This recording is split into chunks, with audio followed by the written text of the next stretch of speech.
People are always saying it is the little things in life that matter the most, and I realized that I had been ignoring this advice when I should have been listening and acting upon it. We are all too caught up in the big picture and forget that the small things are important as well. When we remember to see the finer details, life takes on a different beauty and meaning than it had before.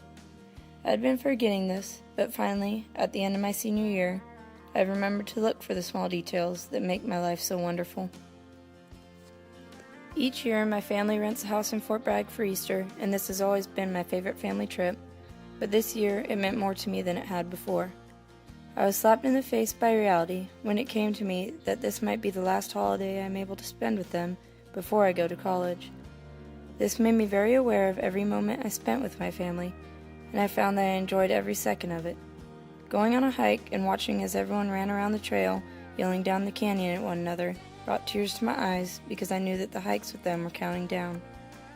Dyeing Easter eggs with my little cousins was so much fun I had to dye a few more eggs just because I could, and who knows when I would again. And as weird as it sounds, the most meaningful thing to me was my little cousin coming in and waking me up at 6 so we could go look at the baskets the Easter Bunny left for us.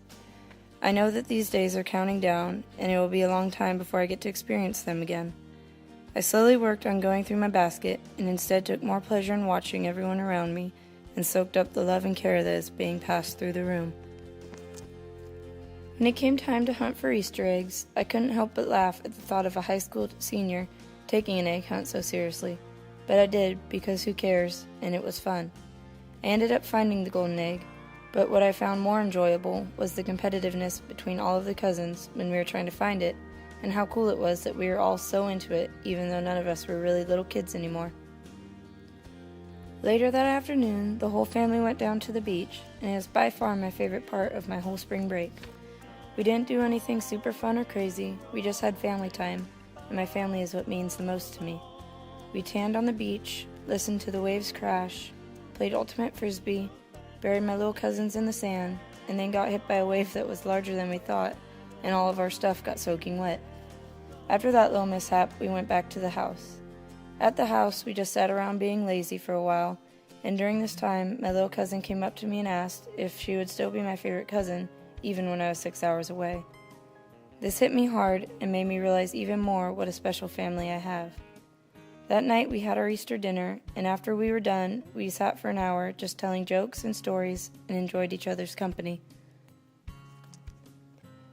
All of these things were close to meaningless to me before and didn't affect me much, but now, all of a sudden, I have realized that these are the parts of my life that mean the most to me and are the reasons why I love my family so much.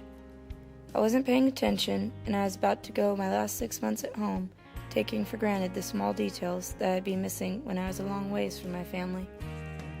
Sometimes we need to slow down and remember to look for the little parts of our lives that are responsible for why we are happy.